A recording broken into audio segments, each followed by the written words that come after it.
Oh, happy day. What a great song. Good morning. Good morning. You know, this is the first time in 10 years that I've not watched service from inside the sound booth, no matter where the sound booth was. So I always thought it'd be fun to watch from the congregation, so I sat back there in the beginning, and God, thank you for Joyce and Kay and Ann helping at the podium today. I think that was fantastic. I couldn't take all the fun up here that David usually has. You know, I got up really early this morning and took a shower and got my suit on, picked out a tie. I want to get here early because David says he plans his talk every Sunday when he gets to church, right?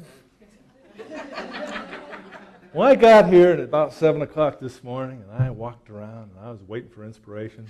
I went down to the meditation room. I went behind David's desk. I grabbed his Bible. I held that for a while, and guess what? He must walk on water. He's got to make it happen. That good thing I had a backup plan. So. But really, it is an honor to be here. A lot of you know that I have ministerial ambitions. When my youngest son goes to college, I intend to go to Unity Village and get my degree in Master's in Divinity. So this is exciting to be here today.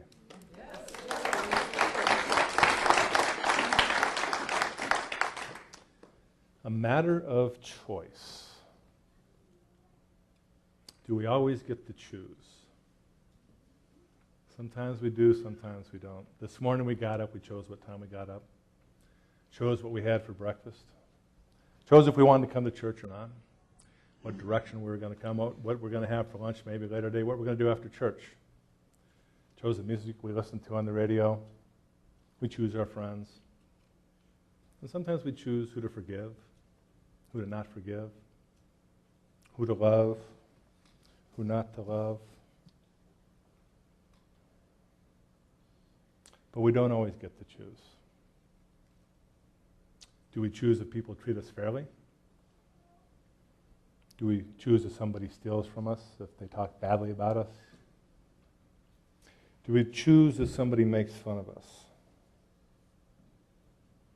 And since we can't choose everything that happens, let's choose to do what we can.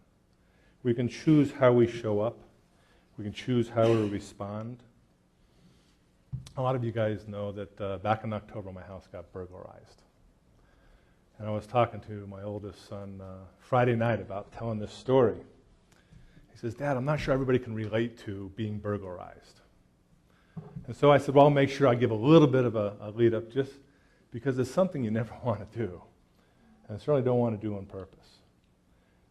At the time, I was living by myself, and Sean had moved out recently. And I got home from work about 7:30 that night, pulled into the garage like I always do, got out of my car, grabbed my briefcase, grabbed my coat, my coffee cup. I walked up to go into the house, and the door was locked. Now, how many people leave the door unlocked from the garage to the house? I do, and I have always done that because the garage is locked. And so right away, I thought, oh my God, you had that panic attack a little bit. I thought, well, you know, maybe Sean came back by. Maybe he locked the door by accident. So took a deep breath and go to open the door and go, oh, I got to find the keys. And since I don't open that door with the key hardly ever, I had to figure out which key fed. And so I open it up a little bit, and it bangs into another door, and it just gives you a little bit of a start, right? What had happened is they had taken the door from the closet behind it and had wedged it against the door. Now, from my days in law enforcement, I know the first thing a burglar's going to do when he gets to your house, he's going to lock the way you're probably going to come in, so it buys him a little bit more time to get out if you happen to come in. So at that point, I knew. I got goosebumps on my arm, and it just happened to be this was sitting by the door.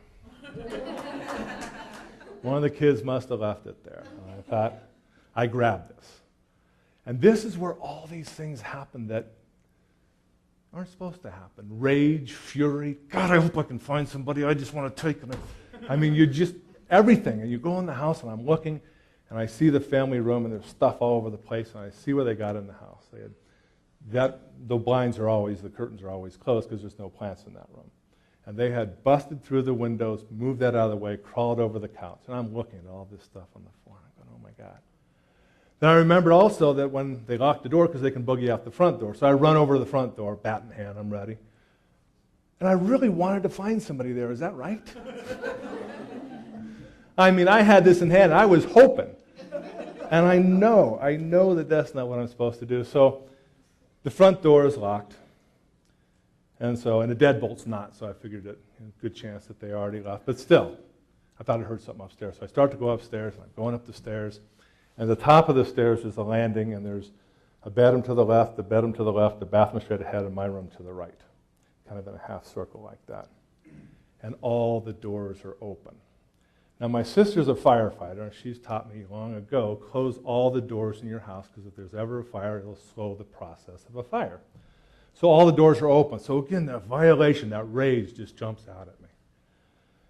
And so I go into the first room over to the left, and I look in there, and that's the guest room, so not a whole much disturbed, not a lot in there. I peeked in the closet, went to the kids' room, excuse me, and looked in there, and a little bit more of a mess, but maybe it was them. And went to the bathroom, and I even looked behind the curtain, and nobody was there. I went into my bedroom. I thought, oh, my God. My bedroom is usually pretty immaculate. Bed's made every day. I'm one of these kind of anal-type people. And it is trashed. They had emptied every drawer I had. They had stompled over stuff. I mean, everything was all over the floor. And I look over to my dresser, and my dresser has a little valet on it, and I keep my jewelry and so forth in that valet. And I reach in there, and it's gone. My wedding ring was gone. And that's sentimental stuff you can't replace. And then again, there's those emotions. And my iPod is gone that was sitting there. Other jewelry, a brand new watch I got from a sales contest, $800 watch still in the box. I just never had it fitted because it's one of those ones that's bigger than, comes in a box. And then I go into the closet, and I wanted to cry. The lockbox that I kept in the closet was busted open, and all my cash was gone. And I had taken the cash out of the bank because you heard about all these banks failing and such, and I didn't know what to think. If you haven't been there, I tell you, to feel you want to bash somebody's skull, it's just not right. And I know this. I've been practicing unity principles for 25 years this year. And I know that love is always present. I know that God is always there. I know that it's bountiful. It's always there. But why? Why did it happen to me? And you've heard the saying before that life's the school and love's the lesson, right? I want to go to Luke here. Once having been asked by the Pharisees when the kingdom of God would come, Jesus replied, "The kingdom does not come with your careful observation, nor will people say, here it is, or there it is, because the kingdom of God is within you." With a footnote, among you. That means it's not only here, but guess what? It was in my house that day. And I knew it, but why? Why does the rage take over? Why does that happen? The Course in Miracles says, because the ego is the thought of separation from love. It sees itself as separate from you, who you are, love, and so it does not know you. To maintain its seeming existence, the ego needs you to believe in it. When you believe in it, you lose your awareness of the love you are. You doubt your true identity, the ego does not mean you well. It knows that at any time you may withdraw your belief from it, so it must constantly entice you to give it your allegiance. You give it your allegiance whenever you feel guilty, anxious, or fearful. So the ego always wants to bring your thoughts of guilt, anxiety, fear to maintain its belief. And this is when I first started looking at the Course. And if you remember the beginning, one of the first paragraphs in the Course, and this one has always just been so strong for me. It doesn't aim at teaching you the meaning of love, for that's beyond what can be taught. It does aim, however, at removing the blocks to awareness of love's present, which is in your natural inheritance. The opposite of love is fear, but what is all-encompassing can have no opposite. Does that make sense? If I'm surrounded in fear and rage and anger and retribution, there's no love. And there's no love, I can't feel good, I can't feel God. The burglar had a fear of the loss of a safe